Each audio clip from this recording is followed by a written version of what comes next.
Hello everyone, I'm Katie Contos and welcome to today's webinar, which is hosted by the Clean Energy Solutions Center in partnership with the United Nations Foundation's Energy Access Practitioner Network. Today's webinar is focused on the grid interconnection of mini-grids. Before we begin, I'll quickly go over some of the webinar features. For audio, you have two options. You may either listen through your phone or over your computer. If you choose to listen through your computer, please select the mic and speakers option in the audio pane. Doing so will eliminate the possibility of feedback and echo. If you choose to dial in by phone, please select the telephone option, and a box on the right side will display the telephone number and audio pin you should use to dial in. If anyone is having any technical difficulties with the webinar, you can go to Webinars Help Desk at 888-259-3826 for assistance. If you'd like to ask some questions, we ask that you use the question pane where you may type it in. Also, the audio recording and presentations will be posted to the Solutions Center training page within a few days of the broadcast, and will be added to the Solutions Center YouTube channel where you'll find other informative webinars as well as video interviews with thought leaders on clean energy policy topics. Finally, one important note to mention before we begin our presentation is that the Clean Energy Solutions Center does not endorse or recommend specific products or services. Information provided in this webinar is featured in the Solutions Center Resource Library as one of many best practice resources reviewed and selected by technical experts. Today's webinar agenda is centered around presentations from our guest panelists, Greacen, Sam Slaughter, and Dipti Vaghela, who have joined us to discuss the various country-specific case studies from Asia to Africa and the potential requirements needed to achieve a relatively seamless interconnection of mini-grids with the main grid.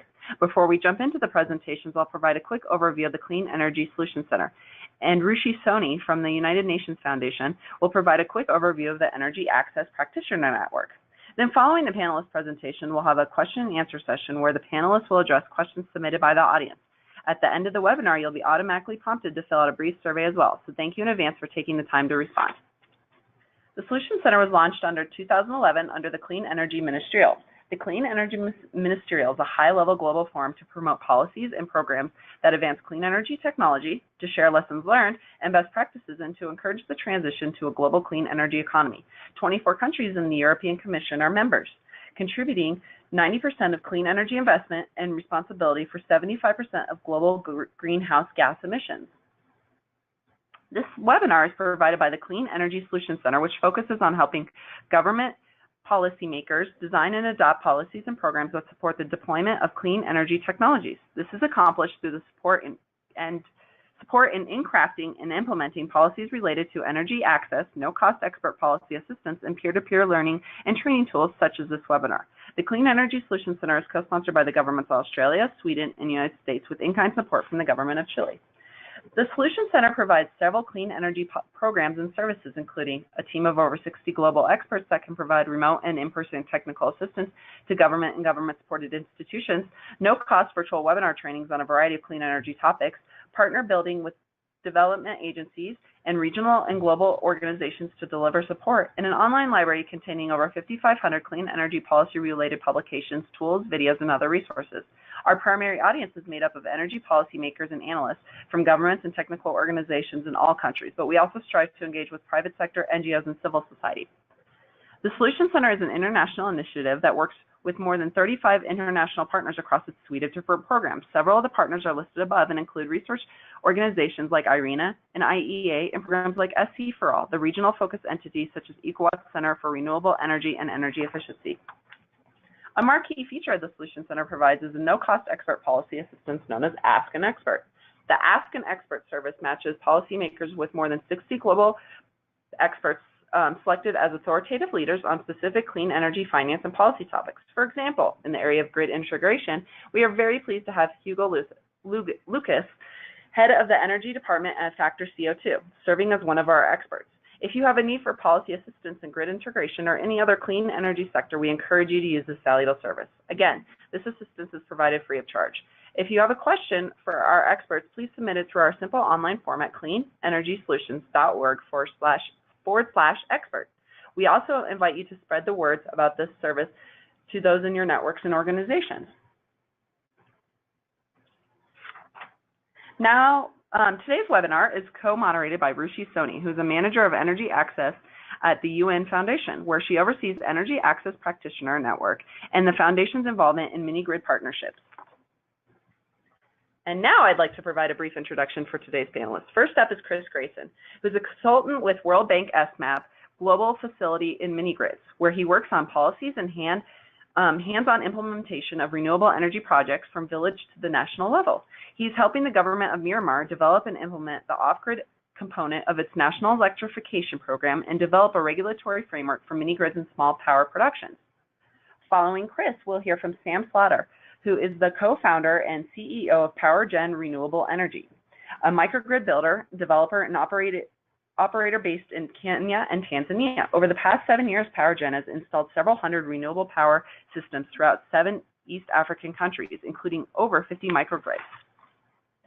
And our final speaker today is Dipti Vaghela, who is currently facilitating and managing the Hydro Empowerment Network of South and Southeast Asia, while she freelances to advance the scale Myanmar's local manufacturer developers of micro and mini hydro and advanced biomass. And with those brief introductions, I'd like to welcome Ruchi to the webinar. Ruchi? So good morning, good afternoon, and good evening, everyone, depending on where you are. My name is Ruchi Soni, and I'm the manager of Energy Access at UN Foundation. We are very pleased to be co-hosting this very interesting discussion with 3 brilliant panelists on the topic of interconnection of mini-grids. If the registration numbers are any indication of interest in this webinar, we've had tremendous response of close to over 450 people registered. So many thanks to those who've joined us. Let me start with a bit of background on Energy Access Practitioner Network, or EAPN as we call it, which is a United Nations Foundation initiative. Katie, can we move to the next slide, please? This slide basically sums up our Energy Access Practitioner Network, which is a global platform that connects practitioners to each other and to resources. It was established 7 years ago in 2011 as a contribution to sustainable energy for all. The network's overarching aim is to support the development of market-led, decentralized energy access solutions and businesses. We carry out this mission in 3 main ways: by helping unify the sector, by accelerating the learning, and number 3, by elevating the distributed energy access sector within the international development agenda. We have a number of ways on how we accomplish this mission. It's through creating market intelligence through surveys and other research. It's by convening the sector through webinars like this one and events so that stakeholders are able to get together and share knowledge. And lastly, by communicating news and sector highlights through newsletters, social media, and our website. We started off with about 20 members in our network, but we've now grown to close to 2,500 members representing 1,400 organizations active in over 170 countries. These organizations span the ecosystem of all types of organizations that exist in the sector, including SMEs, NGOs, developmental partners, CSOs, and many more. I also want to use this opportunity to go over another initiative on mini-grids called the Mini-Grids Partnership. Katie, can we move to the next slide, please? Mini-Grids Partnership is essentially an umbrella group that bridges discrete but related stakeholders and initiatives, especially those of industry, governments, and investors or financiers together. The Mini-Grids Partnership, or MGP, was built with the premise that currently no single global initiative exists to provide the coordinated support needed to scale up clean energy mini-grids. This partnership is led by a steering committee comprised of 15 leading organizations and institutions engaged in supporting mini-grids globally, logos of which you can see on the bottom of the screen. UN Foundation serves as a secretariat along with the Alliance for Rural Electrification. Can we move to the next slide, Katie? Something I should stress is that the goal of this partnership is to create a mature and thriving clean energy mini-grids market while also reducing this existing fragmentation of the sector. Next slide, please. Lastly, before handing it over to Chris, we encourage you all to contribute to this conversation on social media. We're using the hashtag PN webinar, where PN stands for Practitioner Network. And I also strongly encourage you to follow our Twitter handle at Energy Access PN. Thank you again, everyone. We're very excited to get started on this topic. I'm now going to hand it over to Chris Greacen, who will set the scene and provide a background on the topic. Thank you.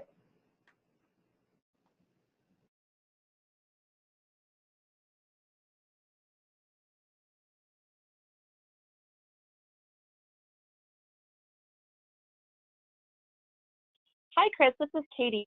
Your phone or your mic still might be on mute, so you need to take that off. Thank you. Now people can maybe hear me. Great. Most mini-grids start off as small, isolated systems, and over time, the national grid extends and reaches many villages that were previously supplied by isolated mini-grids. And this raises the question, what should happen to the mini-grid when the national grid arrives? As somebody that's worked a lot on regulatory frameworks and program designs to support mini-grids, I hear this a lot. The risk of mini-grid arrival is a theme over and over again that especially developers bring up. And they're concerned about this because the arrival of a subsidized national grid will take away their customers and leave them unable to meet their debt payments. This concern is really well warranted in my experience, because when I've observed mini-grid projects that have been abandoned, the primary reason seems to be that the grid arrived, the national grid arrived. So if you're a policymaker or work with a regulatory authority, or if you're a rural electricity customer or aspiring rural electricity consumer, this is an issue of interest, because lowering barriers to mini-grid investment means that more rural citizens can get high quality electricity more quickly with less investment of scarce public funds. Mini-grids can be built in considerably less time than it takes to extend the national grid. And if done right, there can be a smooth transition from mini-grids to the national grid when it arrives. I'm going to try to help provide a foundation for this discussion by giving an overview of several different interconnection options that we've observed in practice. And none of these is a magic bullet, but if well implemented, can offer some relief, reduce wasted investment, and help balance the interests of mini-grid developers, utilities, and consumers, especially if mini-grid developers take these into consideration at early stages of mini-grid planning.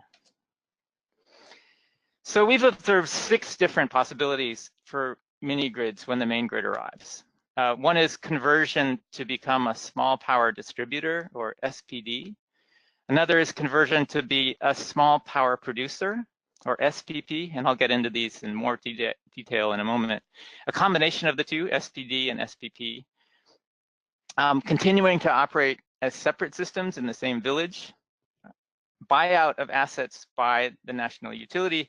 And last and least desirable, abandoning the assets. Before the arrival of the main grid, we have separate systems.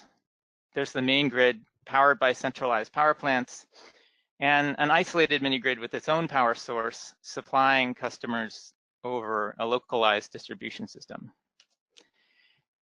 And when the main grid expands into the proximity of the mini-grid, one option is to become a small power distributor, or SPD, in which the mini-grid abandons its generation assets, but it stays in the distribution business, keeping its retail customers and selling electricity that it purchases in bulk from the national grid.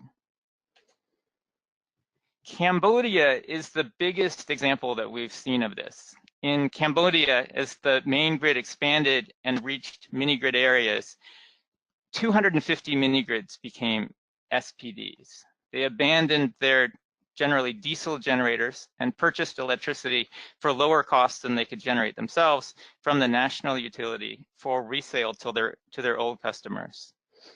The SPD model works particularly well for diesel mini-grids because generation costs are high, but the diesel generators themselves aren't worth very much, so abandoning them is not that big a deal. The Electricity Authority of Cambodia, the country's regulator, played a key role by putting in place a comprehensive program to support conversion from isolated mini-grids to be SPDs. It did 2 things. First, it required licenses, and to acquire a license, mini-grids had to invest in upgrading the quality of their distribution networks and extend networks throughout service territories that EAC had assigned to them. Grants and loans from a rural electricity fund made the process easier. And retail tariffs for these distribution franchisees are standardized. the difference between this tariff and a project-specific cost-reflective tariff that was calculated by the EAC were paid out of a rural electrification fund that was capitalized by the main utility. SPDs are also found in Nepal, Bangladesh, and in Burkina Faso. A second option is becoming a small power producer, or SPP, in which the mini grid abandons the distribution network but keeps its generation and sells electricity to the national grid at wholesale. This works particularly well for small hydropower, which has zero fuel cost and can generate 24/7. In Sri Lanka, over 250 microhydro mini grids were built with the support of the government of Sri Lanka, the GEF, and the World Bank. And with the arrival of the main grid, more than 100 have been abandoned, but 3 projects have successfully converted to become SPPs. 15 more are possibilities, and a number of these are in the pipeline. These SPPs now only sell electricity to the national grid, and the national grid exclusively services households in the villages. Another option is a combination, SPP and SPD, keeping their generation and their distribution networks, and they generate electricity, distribute to local customers, and sell excess to the national grid. And if they don't have enough electricity, they can purchase it from the national grid. In Indonesia, of 200 community-owned mini-grids where the national grid has arrived, again, most were abandoned, but 9 have become combination SPP and SPDs, selling all or some of their electricity to the national grid. A fairly common model that we see might be termed coexistence, in which the mini-grid continues to operate its lines and its power plant even after the main grid arrives. And the electrical systems operate side by side, but never electrically connect. In Indonesia, there's 40 to 50 village mini-grids that coexist, selling electricity, but remaining isolated. And in Uttar Pradesh, in India, mini-grids that coexist with the national utility are fairly common because the grid lines that extend to rural villages are pretty extensive, but the electricity supply in India is quite erratic. And in some cases, developers are even building mini-grids in already electrified villages. Regulations that are now on the books in Tanzania and Nigeria and under development in Sierra Leone and Rwanda provide for mini-grids to be compensated when the main grid arrives. In Tanzania, it's only the depreciated distribution assets that are built to sufficient standards that are eligible for compensation. In Nigeria, it's more comprehensive, depreciated generation and distribution assets, plus a year's worth of revenues. I should note that this is all fairly early. While these are on the books in the emerging regulations, as far as I know, compensation has not yet actually happened, where a utility is actually paid for the assets of a mini-grid. And then unfortunately, the most common case that we're seeing is of the assets being abandoned. Some solar mini-grid developers are guarding against this by building their equipment into shipping containers that can be easily picked up and brought to another more remote village when the main grid arrives. So let me finish up with some lessons. One is that viable examples of formerly isolated mini-grids connecting to the main grid do exist. Particularly hydropower remains, micro hydropower mini-grids can remain financially viable, selling wholesale to the utility, with examples that I mentioned in Sri Lanka and Indonesia. And mini-grids that have built utility-grade distribution networks have been transitioning in some cases to become small power distributors in Cambodia, but they're pretty rare. Most mini-grids have been abandoned when the national utility arrives. One other observation is that the cost of interconnection depends a lot on the business model. So connecting as an SPP, connecting your generator to the national grid costs more because you need to have equipment that can synchronize that generation with the national grid compared to connecting as an SPD where you're just connecting the distribution lines. My last slide is just a note for a couple of publications, 3 publications that cover these issues in depth. All of these are free and I've worked on all of them. The first is a technical guide for grid interconnection of generation under 200 kilowatts that was published by the US Lawrence Berkeley National Labs. The second is the World Bank book From the Bottom Up that is available in English and French and was published by the World Bank and connected with the SMAP global facility on mini-grids. And then third is a small book co-written by Bernard Tenenbaum and my fellow panelist on this webinar, Dipti, Vaghela, that focuses explicitly on the experiences of developing countries that have been pioneers in integrating mini-grids with the expanding national grid. And I've provided URLs to upload those, and hopefully they will be of use to you. So with this, I'm going to turn it back over to the conference organizers. Thank you very much.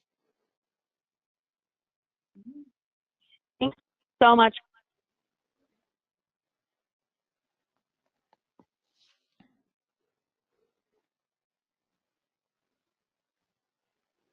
Wonderful, Sam.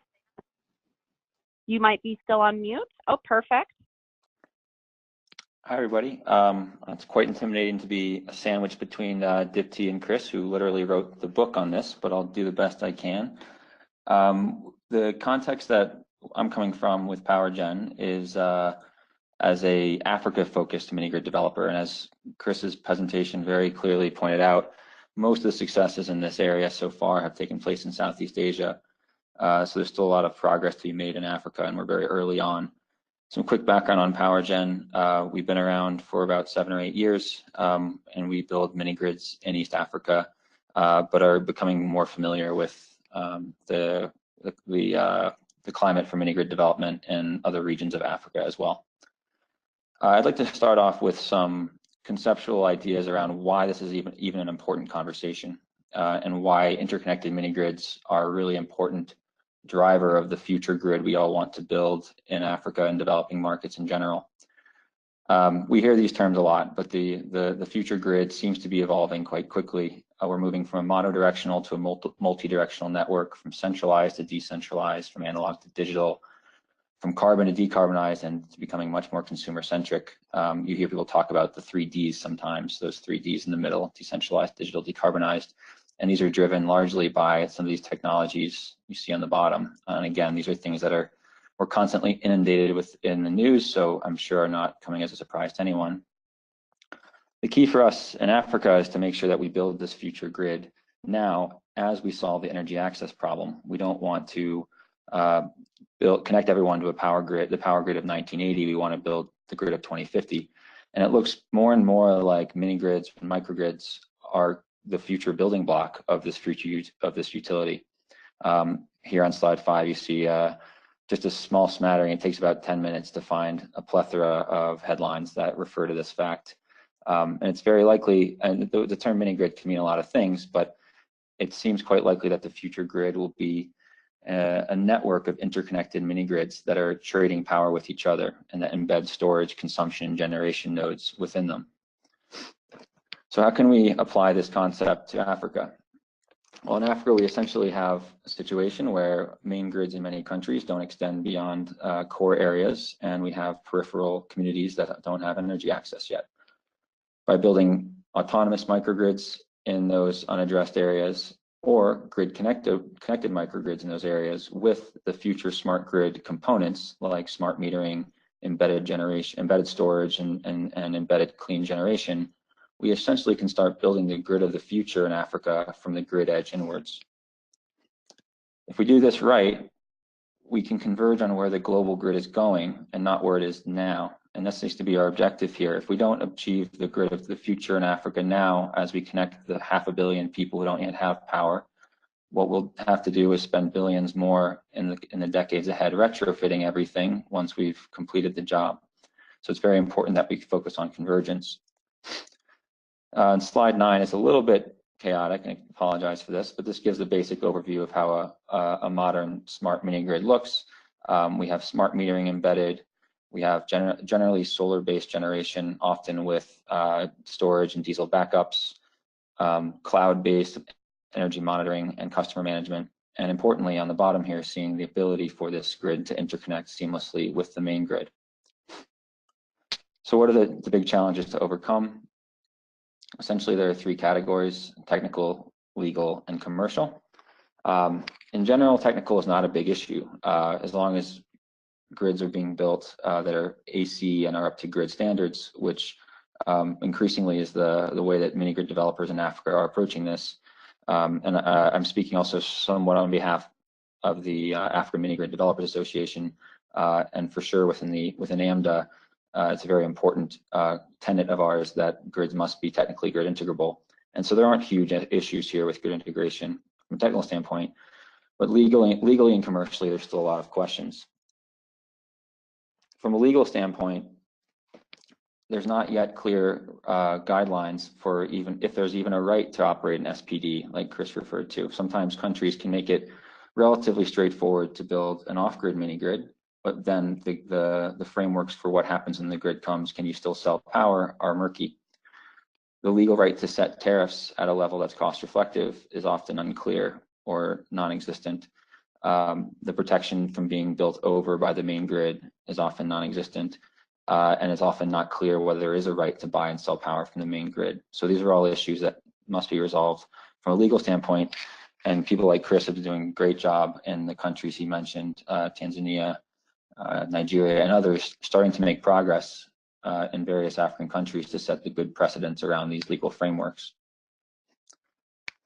Commercially, there are similar challenges. The buying and selling prices to the main grid are important, and I'm saying all this with the sort of premise that most mini grid developers, at least those in AMDA, would prefer to be an SPD plus SPP or an SPD.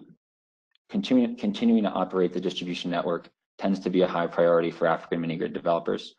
IPPs have a different approach, and IPPs obviously prefer to be the power provider, but in general, people who are building mini grids in Africa or members of AMDA are more focused on the distribution element and want to make sure they retain that. So the buying price from the main grid is quite important. The selling price is also important. And if there is going to be an insistence on an asset purchased by the public utility, then a fair price for setting that is important. As Chris mentioned, in Tanzania now, that price is set at the depreciated value of the assets, which isn't a particularly exciting proposition for a developer. But the most important element of all of this, and I think that underpins all of the issues here, is subsidy parity. We're currently in a regime where the main grid receives billions of dollars in subsidies from donors, and private utilities in Africa receive very little. As long as this remains the case, it will be very hard for private utilities, whether autonomous or grid connected, to offer pricing competitive with the main grid. And this means as the grid gets closer and closer, inevitably the tension between some people on private grids paying a higher price than people on public grids becomes more and more untenable, and eventually the politics of the situation will result in a big problem.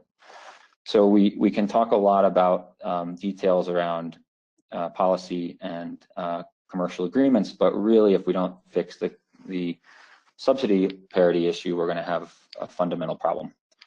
So how do we level the playing field with subsidies? At least, and this is again taking an Africa-centric perspective, but in Africa, it starts by creating effective results-based financing from direct-to-market donors. So there are donors out there who are willing to support private utilities throughout the continent. And in general, there's been a move towards an RBF, or results-based financing structure, as an effective means to achieve this. So far, these programs have started to make progress, but we need to do a lot more work to ensure that they're maximally effective. If we can get these programs to be effective, we'll start to gain traction as a sector. We'll start to show that private utilities are a really effective way to solve the energy access problem while building the grid of the future from the grid edge inwards. And we can start proving this to governments and their bilateral donor supporters. Once we can get governments and bilateral donors on board, we can start being a part of the subsidy stream that flows through national governments and into the utility sector. And we call this institutionalization of the RBF subsidy. This is when we aren't, as a private sector, asking for direct subsidies from donors, but rather we are in the bloodstream of subsidies that flow through national governments and treasuries and ministries. And instead of them plowing all of their money into their public utility, they also allocate some to private utilities.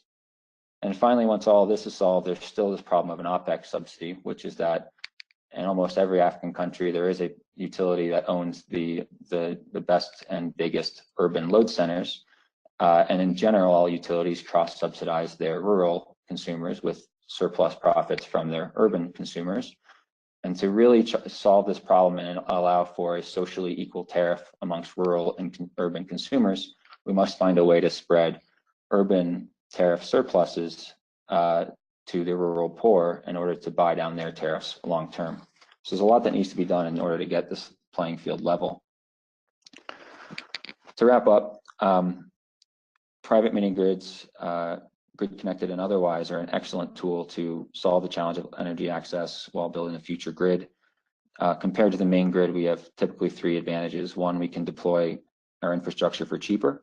2, we offer a higher level of service, more reliability, and we also take efforts to try to stimulate demand and grow local communities economically using their power. And lastly, we serve as a vector for bringing future technologies into the African grid so that we can ensure that we build a grid of 2050 and not the grid of the past as we solve this problem. And that's it. Thank you very much.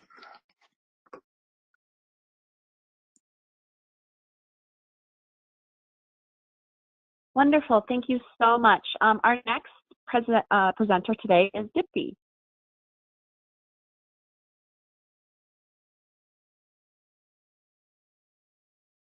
Hi, everyone. Many thanks to the organizers for highlighting this important topic. And thank you to Chris and Sam for giving an excellent background and significance of the topic. I wanted to focus on the role of knowledge exchange in advancing some of the issues that Chris and Sam spoke about. So I coordinate a practitioners network for small-scale hydropower in South and Southeast Asia called the Hydro Empowerment Network, also known as HPNet. And I'm trying to change my slide. Okay, here we go. Yeah, I'm just going to give you briefly our evolved approach to knowledge exchange and how we've utilized it for this topic on grid interconnection and what we have planned in the coming year. So we're a multi-stakeholder network.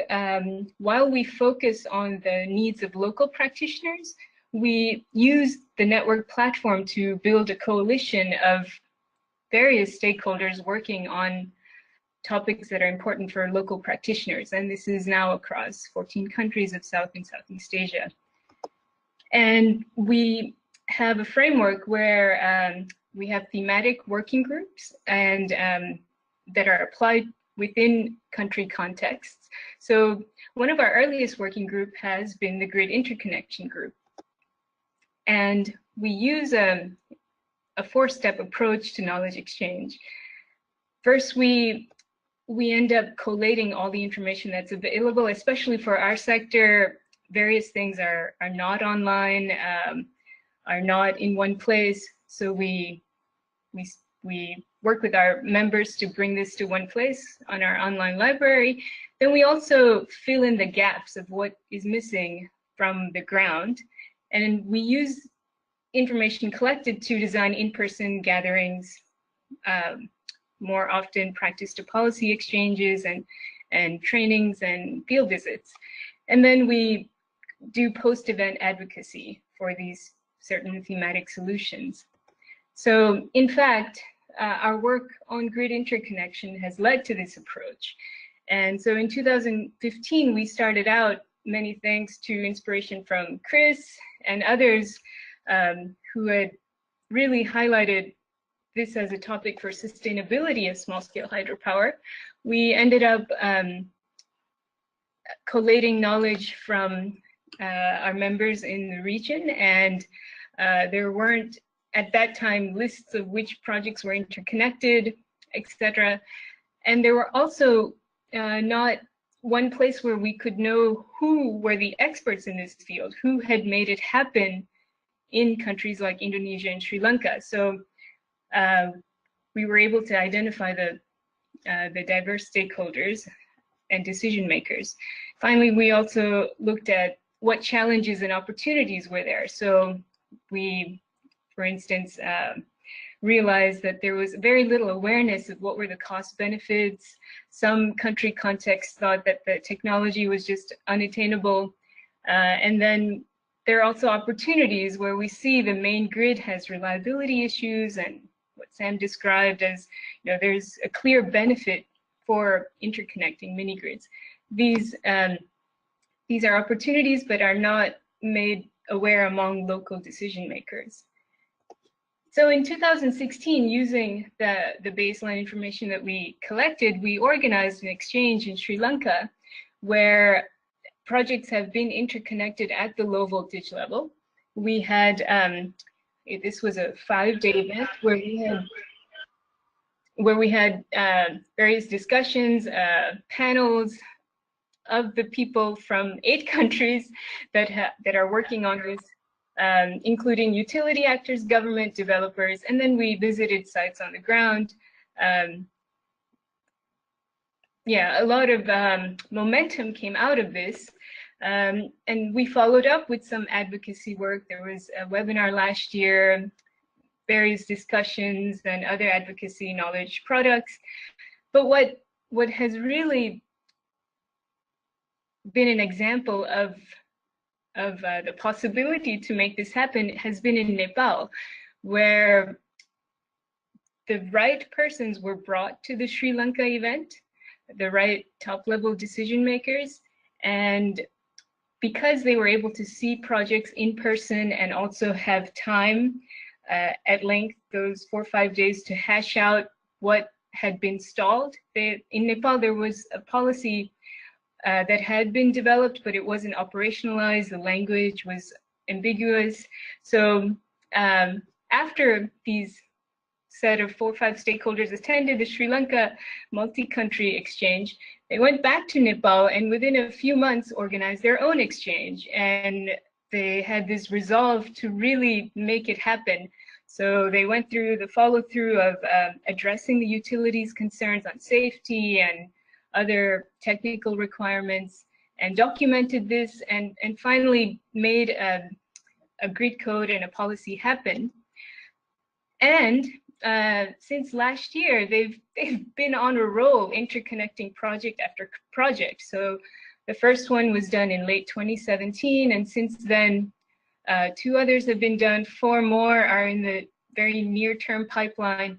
They've also been doing project-to-project interconnection as an intermediary to then connecting the cluster to the main grid. So it's been an eye-opening example of what can happen when you bring the right decision makers into the room and work through everyone's perspective. And so what are our next steps? So I mentioned we did this exchange in Sri Lanka where 3-4 stakeholders from all of these countries could see work on the ground. The Nepalis went back, held their own event.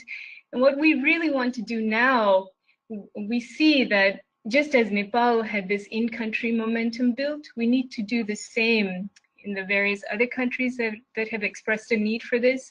And it needs to start, again, with a baseline of what are the pros and cons of specific projects being interconnected, who are the key decision makers, who are the allies on the fence that could then serve to reach the top level decision makers, what are the technology gaps, and what kind of planning tools, especially local level GIS-based tools, can be used to show exactly what Sam was saying, why mini grids are important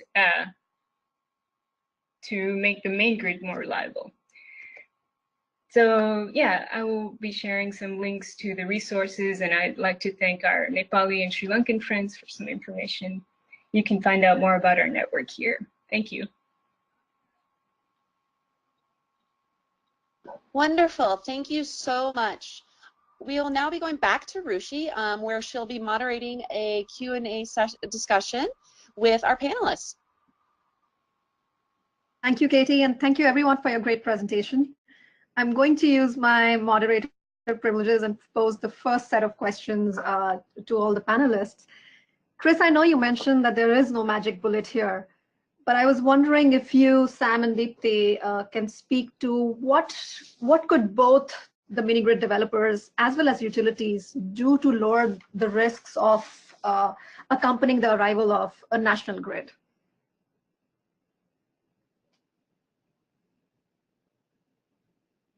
Chris, would you like to take this one?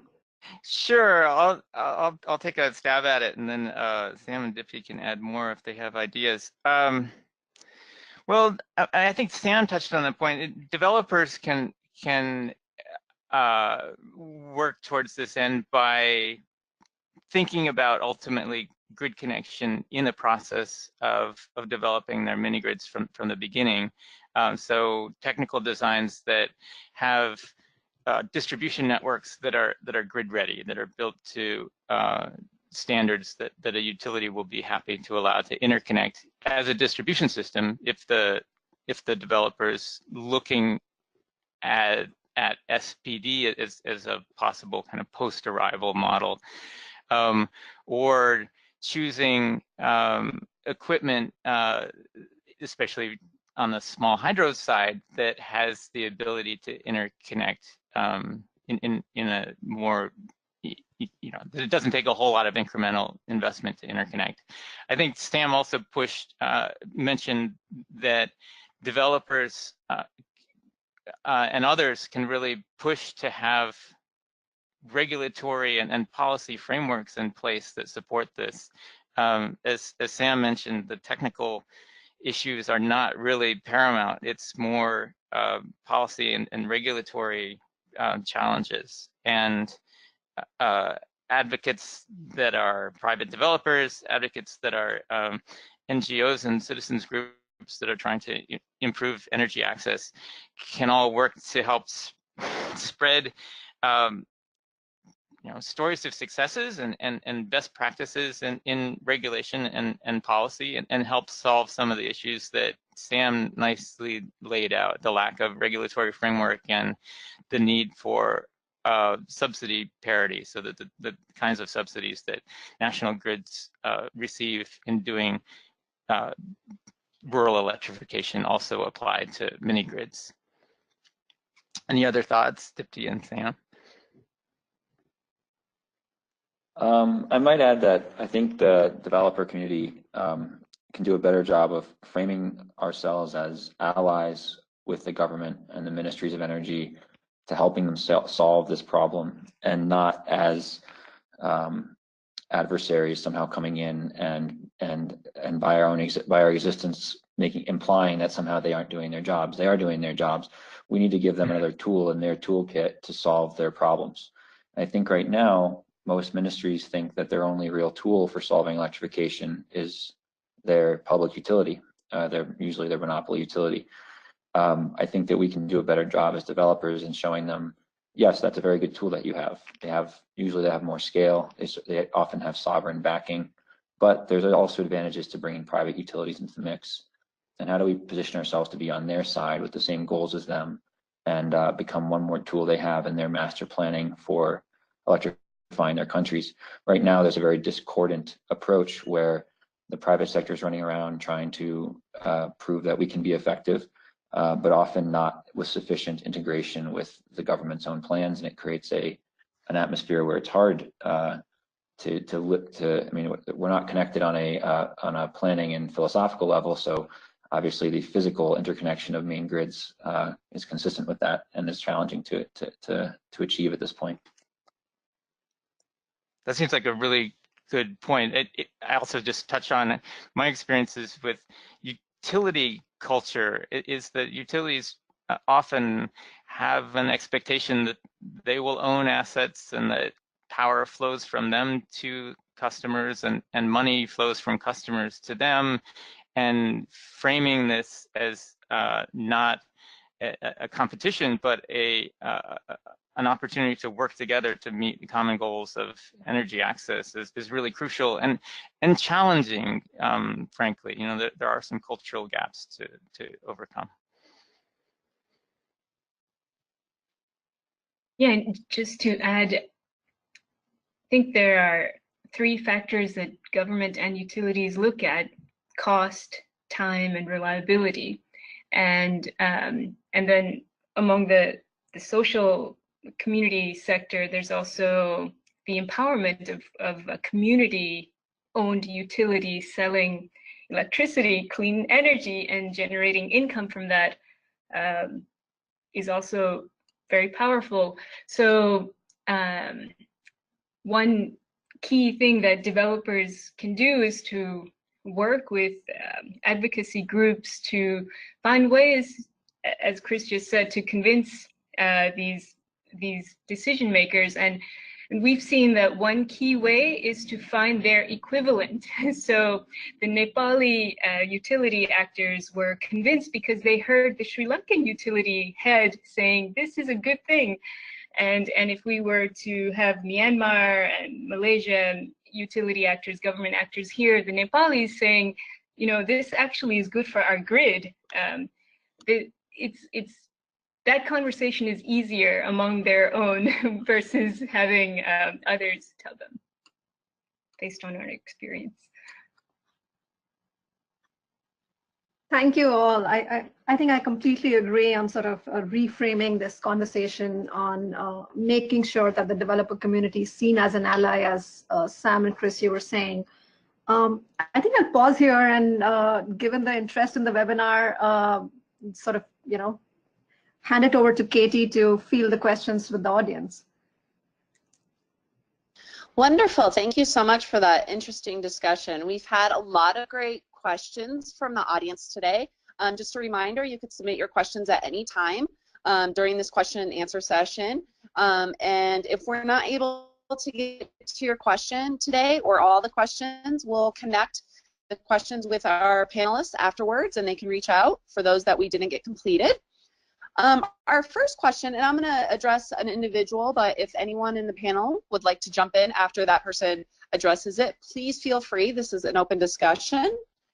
Our first question is for Chris today. Chris, our attendee wants to know, is there information available about projects having used each option when the national grid arrived, especially those combining SDP and SPP? And is there any recommendation or comparative analysis about the best option? Thanks. That's a great question. The book that was shown on my last slide, the mini grids and the arrival of the main grid, is the one publication that I'm aware of that provides some comparative analysis of projects that have actually happened and countries that have been pioneers in this regard. The book is actually the link that I provided on my last slide, and it's tiny.cc/grid arrival. Right now actually points to a version of the book that's about a year old, and it's under significant revision and right now kind of grinding through the gears of the World Bank's publication bureaucracy. And when it comes out in a month or so, the same link will point to the new version of the book, which is considerably expanded and quite a lot better. So that's all I have. Any others?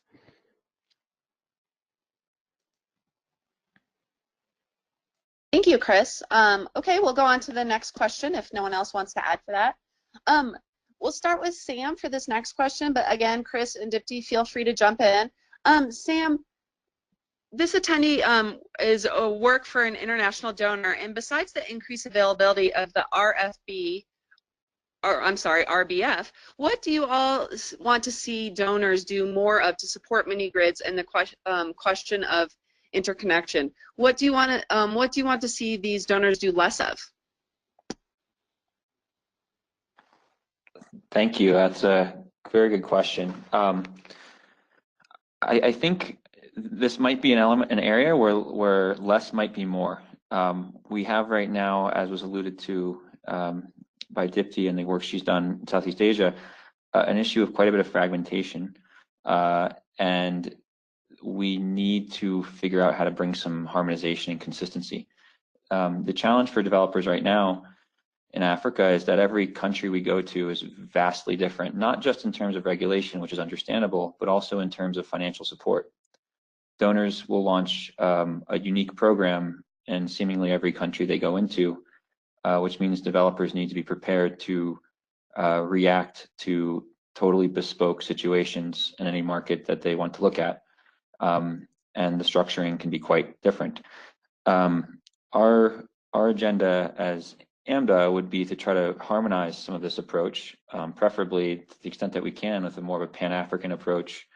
And instead of having 10 or 20 or 30 different donors doing different things with different structures and different consultants advising them, have a broad-based, pull-based subsidy, which we typically refer to as the RBF. And by pull, what I mean is truly make it results-based. What enabled solar to succeed so wildly the last 15 years in developed markets like Europe and the US was very clean and simple, relatively simple, pull-based subsidies. In the US, the investment tax credit, and in Europe, feed-in tariffs. You didn't see the government of Germany going out and trying to design a solar system for every home and factory in Germany, and then tender those out on some sort of auction. No, you saw them put forward a broad-based policy around tariffs, and see the market react to it. We need something similar in energy access and private utilities in Africa. We need donors to come together and create a simple, broad, and deep subsidy pool to enable results-based financing as developers bring impact. And we need to move away from these very over-designed, very bespoke, and very specific programs that only address one or two countries at a time.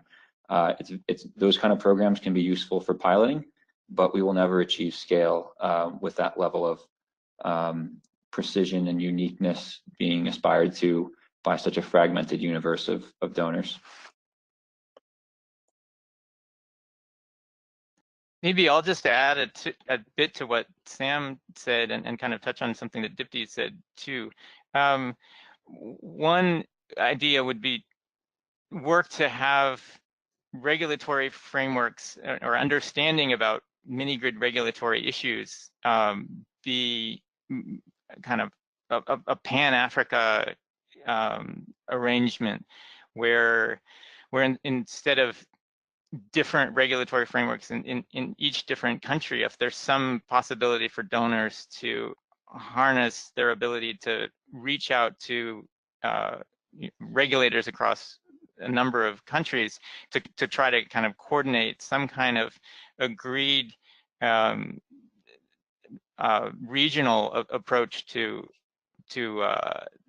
regulatory frameworks that would facilitate mini grids, so that developers don't have to have customized solutions to customize situations.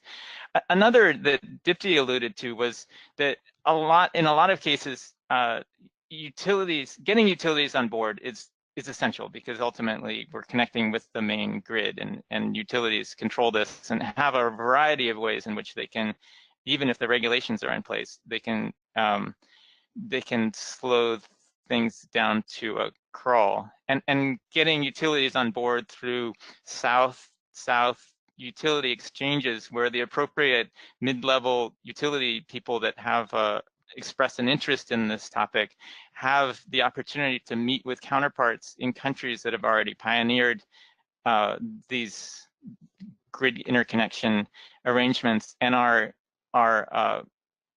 satisfied and enthusiastic about how they can help the utility and the country meet its energy access goals, can be quite useful. And as Dipti mentioned, utility people talking to utility people. Engineers talking to engineers is often much more effective than consultants and NGOs trying to talk to utility people, just because they believe utility people much more. Yeah, Great. Please go ahead, Dipti. I'm sorry. Very quickly, yeah, those were all on my list. In addition, it would be really helpful to have donors focus on demonstrating pilot projects based on hindsight lessons. So what went wrong in some of the cases in Indonesia, what went right, and also finding those low-hanging fruit projects. So not doing a pilot out of midair, but really coming up with that sure to be successful pilot and make that happen, along with setting the local financing mechanism. So for at least small scale hydro, subsidy is not required, but upfront financing is required. Thank you. Thank you very much for that answer from all our panelists. And that leads us really well into our next question. And Dipti, I'll address this to you first, but again, Chris and Sam, feel free to jump in. What would you all say were the main technical challenges, and are the main barriers technically or policy-wise as you work on your projects? Yeah, we, in fact, just in the last several days have been having within the network dialogue on some technical challenges going on in Nepal. What happens when the village load disconnects, etc. You're welcome to join HPNet. There's no membership cost, etc., and participate in that dialogue. But as Sam says, the technology for the most part is figured out, but the technology suppliers are not communicating with each other at the moment. These tend to be people who aren't online but have built these synchronizing equipment. So it'd be useful to get them into one forum.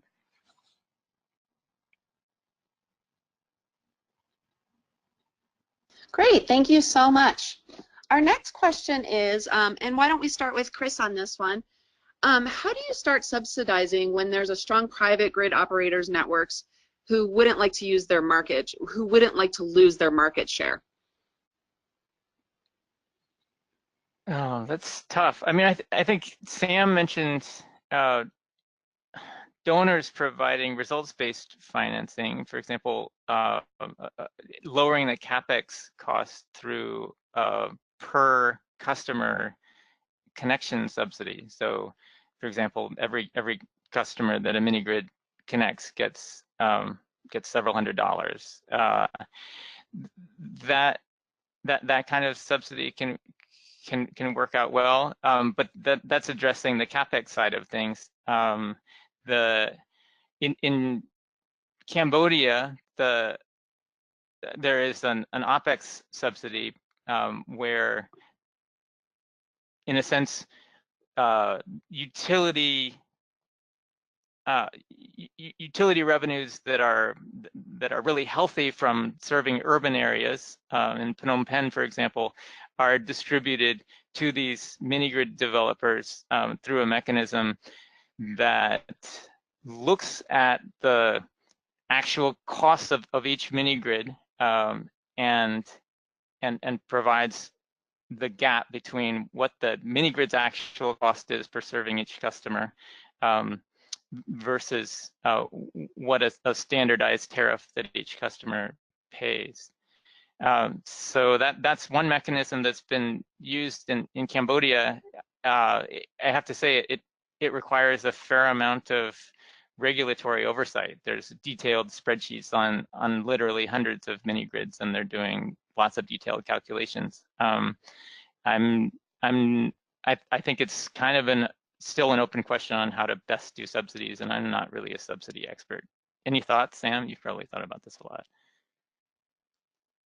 I'm taking the question to be about how do we inject subsidies into a market where the public utilities are feeling threatened about losing market share. Sorry if I may have misheard that.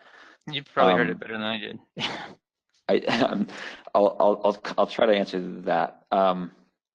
So I think the first thing to note is that the private utilities are not asking for new subsidies. We're asking for a share of subsidies that are already pouring into African utilities. There are plenty of examples of hundreds of millions, if billions of dollars going into individual public utilities in various countries to support their grid extension. They're getting cost per connection in the $2,000 to $3,000 or even $5,000 range. In general, AMDA members, private developers in Africa, have demonstrated cost per connection of less than $1,000, and that's including generation and a fully integrated power provision, and with a grid that's ready to integrate with the main grid. So just on a real cost basis, we are cheaper. We require less subsidy. So the question isn't how do we get subsidy just for private utilities, it's how do we just spread the subsidy that currently is being injected only into public utilities to private as well. And the question asker is right in that the public utilities may have an issue with this because it's essentially taking a revenue stream away from them, taking the subsidy stream away from them. But ultimately, it's the governments and the ministries who decide this. And this is why we need to prove to the governments and the ministries that it is a better outcome for their people, and there's more chance of getting reelected if you do the most efficacious thing, which could be allowing some of the subsidy money that's coming into them from bilateral donors to go to private grids along with public. The public grids might not love it, but the politicians will benefit from it. And ultimately, in general, the public utilities report to the politicians. There is another element of it, though, as well, which is going to soften the blow for the public utility, and that is in most countries, apart from least developed countries, places like DRC, South Sudan, Somalia, the public utility already has its hands on the best load centers in the country. What we're fighting over here is access to rural distribution networks, which are typically pretty unprofitable. So these aren't the crown jewel of public utilities collections here. They aren't going to be making a lot of money off of these areas anyway.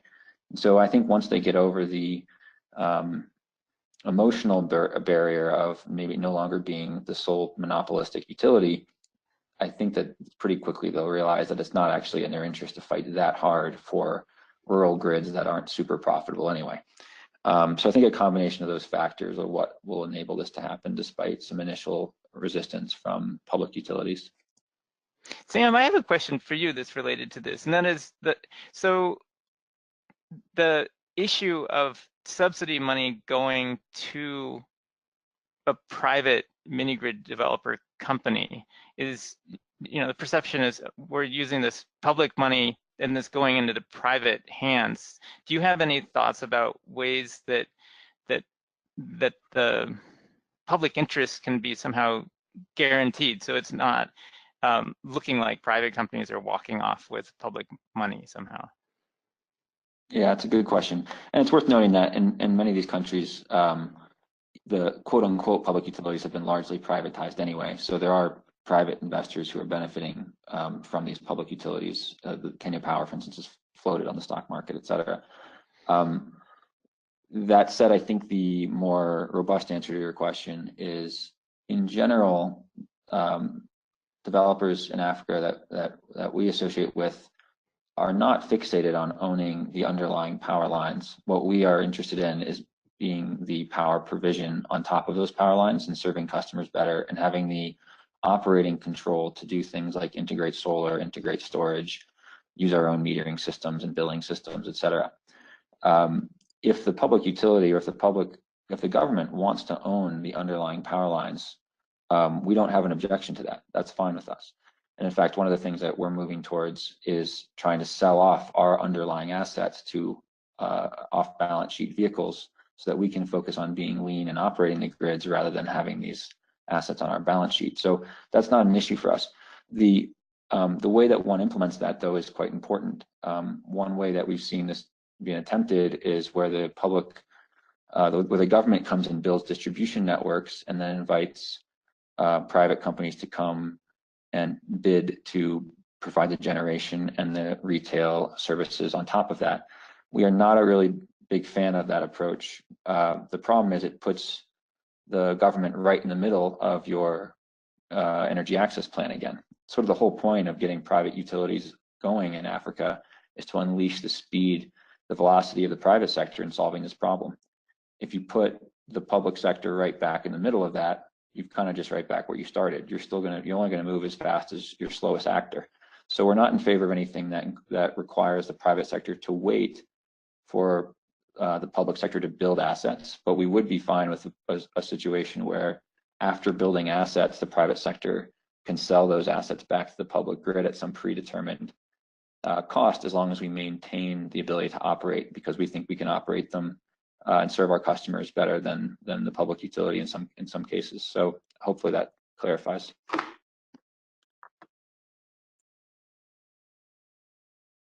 Great, thank you so much, Chris and Sam, for that awesome discussion. Our next question is for Dipti. Dipti and Chris and Sam, feel free to jump in as well.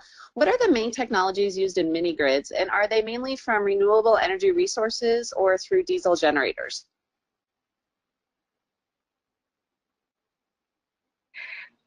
Yeah, so they can be solar, hydro, biomass, wind, all of the renewables, as well as diesel generators.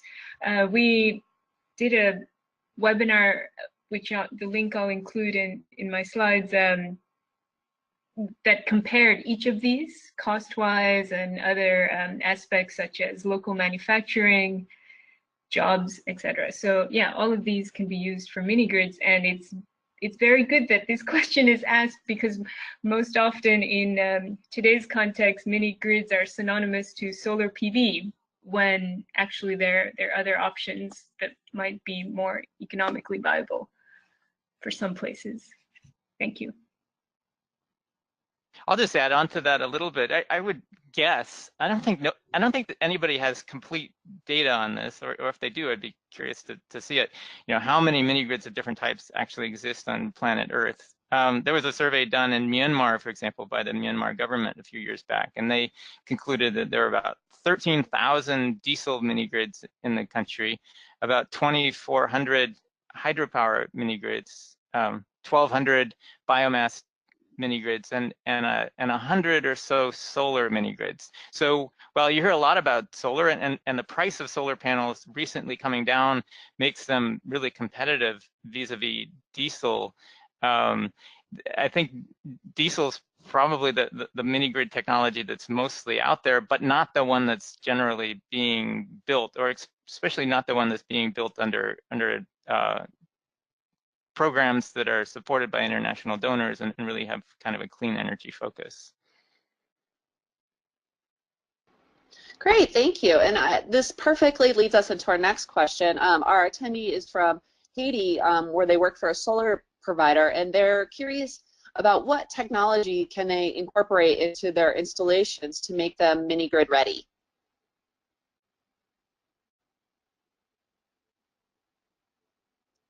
Does someone want to start on that one? Chris, do you want to start on that one? So this is particular for a solar mini grid.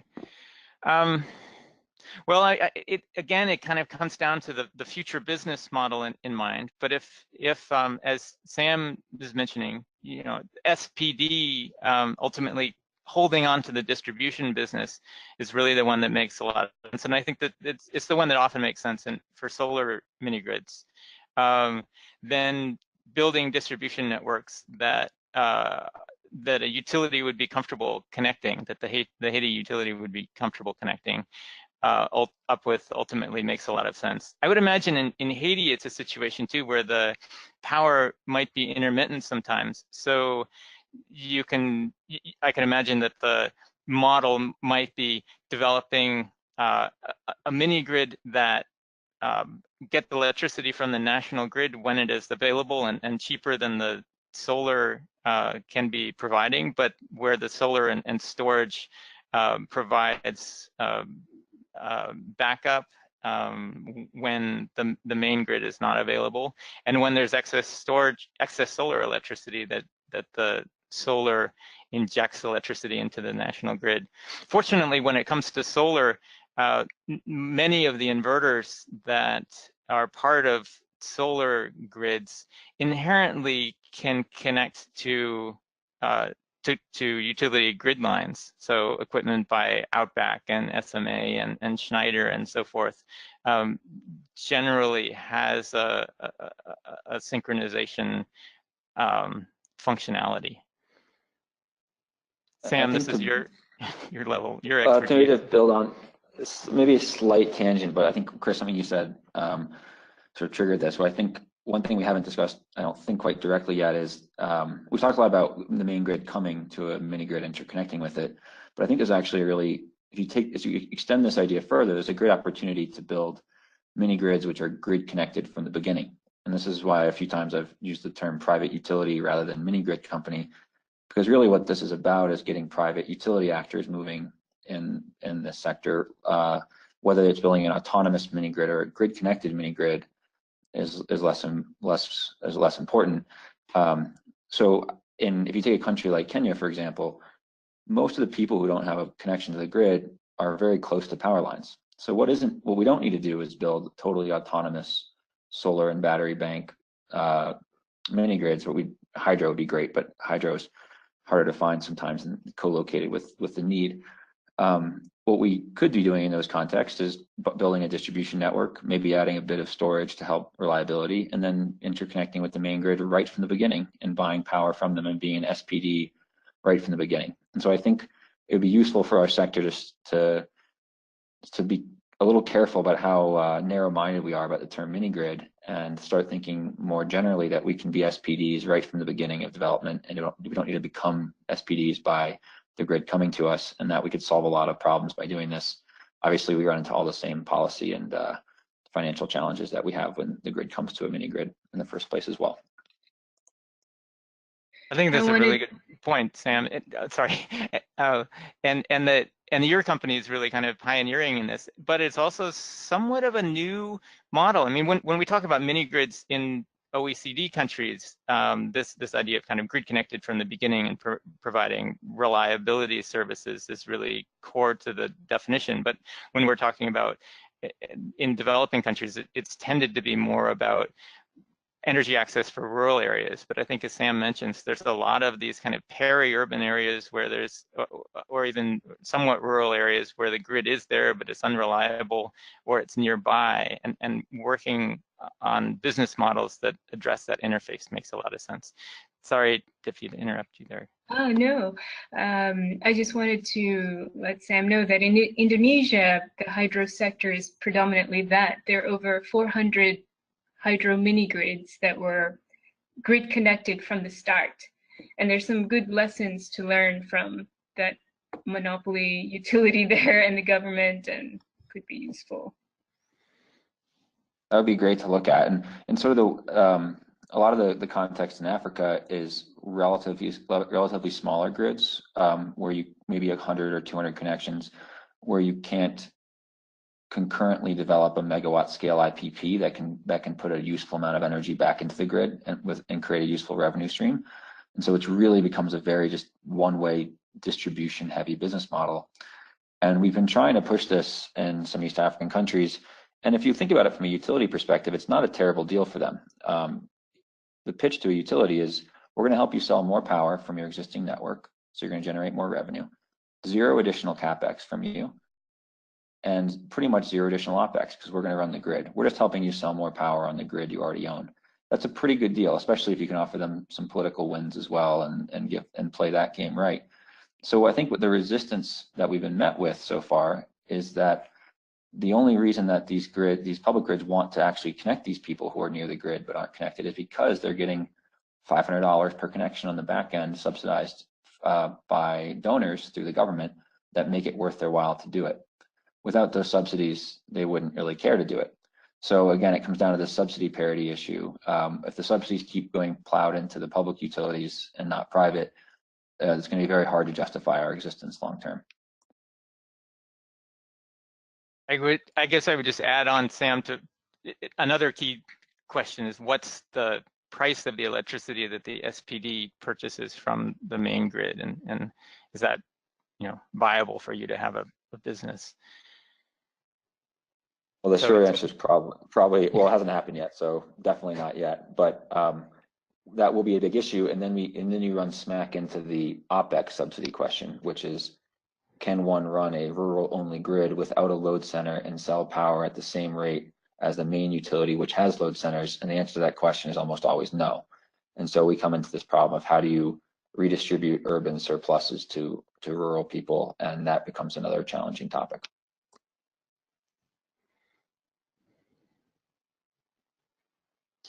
Wonderful. Thank you so much for these great answers and discussions. We're having tons of questions come in. So again, if we're not able to get have the panelists connect with you afterwards. Our next question, we're having a lot of questions about certain regions and the case studies you all mentioned.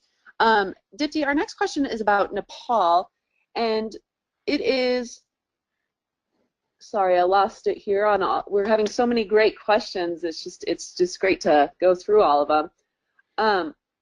Our next question is, oh, I'm sorry, we're going to go to Bangladesh. Why interconnections are not happening in Bangladesh compared to Cambodia, Nepal, or Sri Lanka? What are the main barriers, if you know of any, that are occurring in Bangladesh? Can anyone speak to that region?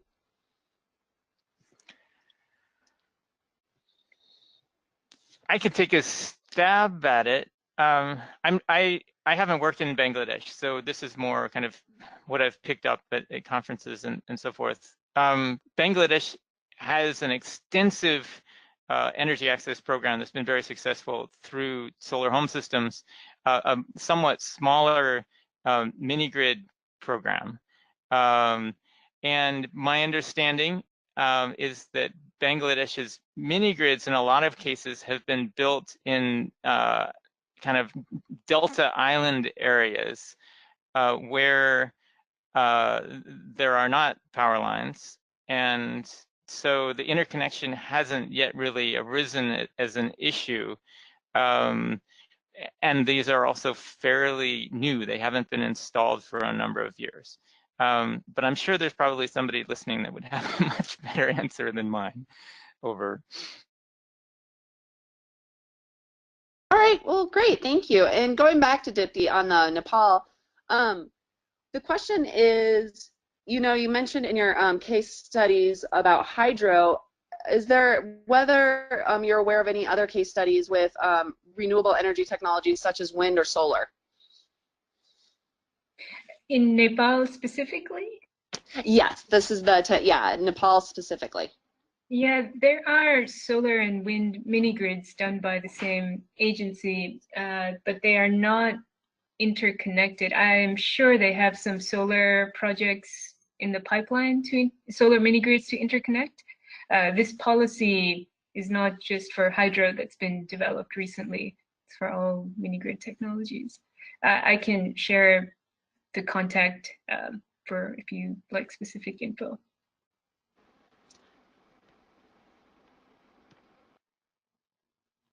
Great, thank you so much. Our next question for the panel is, how common is storage in mini grids that are being installed currently? Let me repeat that again, sorry, I got jumbled. How common is storage in mini grids that are being installed currently? I could take a stab at this. It depends on the technology. So for hydropower mini grids and biomass mini grids using gasifiers, typically storage is not included. But for solar and solar diesel hybrids and wind, which is a pretty rare generation, especially with the fairly recent drop in photovoltaic solar prices, storage is almost always an element, and that's just because the intermittency of solar and wind compared to hydro and biomass. With biomass, the storage is in the sense of it's in the unburned fuel. If you want more power, you can shove in more fuel. In hydro, typically these things are running 24/7, and it's cheap. The electricity, the levelized cost of electricity is cheap enough that it makes more sense to just burn off the excess electricity as in a ballast regulator than it is to add storage. It's cheaper to build a bigger hydro project than it is to add batteries. Over. Great, thank you so much, Chris. Our next question is for Sam. Sam, how is the grid connection helping with the energy access problem? Or how could the grid connection help with the energy access problem? Great question. I think in two basic ways. One is that there are a significant number of people who don't have energy access who are near the grid, and they could benefit from grid-connected microgrids being developed right from the beginning. That's the first method. Otherwise, these people are in this strange sort of no man's land where often they're waiting for the main grid to get to them, which could take many years, or they're using solar home systems while they wait, which is always kind of absurd because they're paying $5 per kilowatt hour for a few lights when they could be using a 15-cent kilowatt hour that's maybe a couple hundred meters away. So that's the first way. The second way is by clarifying a methodology and a mechanism for grid integration, you open the doors up for investment in off-grid mini-grids as well, because investors are much more excited to invest in off-grid mini-grids if they know there's a clear methodology for how those will someday be integrated into the main grid, if and when it does come. So both in addressing an immediate problem of under-grid connectivity and in giving investor comfort in building off-grid mini-grids now, getting this interconnection issue resolved is quite important. Just to add to those very good points, often mini-grids become overloaded as the population grows or demand grows, familiarization with electricity. And so when you connect to the main grid or connect to other mini-grids, you can address your overloading problems more easily. Great, thank you both. Did anyone else jump in? Oh, I thought I heard someone jump in. Sam, going back to you, what is the equivalent, do you know, in East Africa of the Hydro Empowerment Network? Good question. So countries in the region typically have a renewable energy association. So in Kenya, there's Korea, and Tanzania, there's Terea. And I believe there's some efforts underway to pull together like a sort of federation of those renewable energy associations. There isn't, to my knowledge, a dedicated hydro-based organization, probably because there's a bit less hydro maybe than in Southeast Asia. But I guess the strongest organizations out here are the renewable energy associations, Korea, Terea, and their equivalents in other countries. In my work in Tanzania, there's a fair amount of small hydro mini-grids being built, but they seem to be kind of on their own. I think that a role that HPNet plays in Southeast Asia is played by some NGOs. I'm trying to think that maybe help me here, Dipti. The one that used to be the Schumacher organization. Practical Action. Practical Action, yeah. Yeah. Africa branch.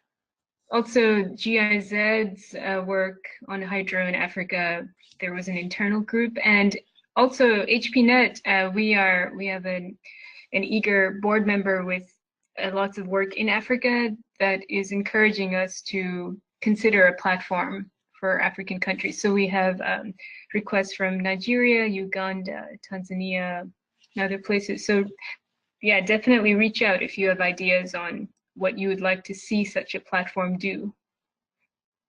Thank you. Great, thank you everyone. And I think we have time for one more question. And for any questions we didn't get to, we'll connect with those, the attendees afterwards. And in just a minute after this question, I'll ask for all the panelists and Ruchi, the moderator, to just kind of give us some closing thoughts as we leave the webinar today. But our final question for the webinar today for the panel is, has anyone ever thought of using crowdfunding as part of the blended finance for financing or refinancing mini-grids?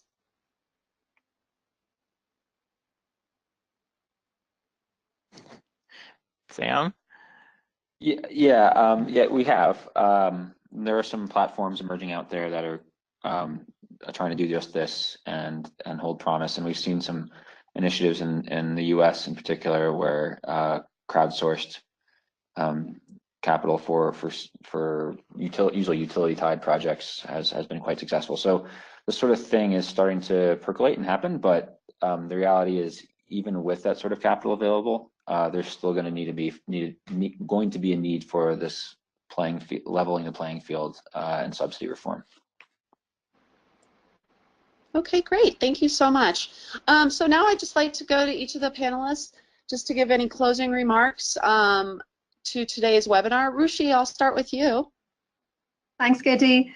I really want to just thank all the speakers, Chris, Dipti, and Sam, for a great and riveting discussion. I personally learned a lot, and I hope this is one in a series of such conversations to move the needle faster on mini-grids development and implementation and addressing challenges, including these of interconnection.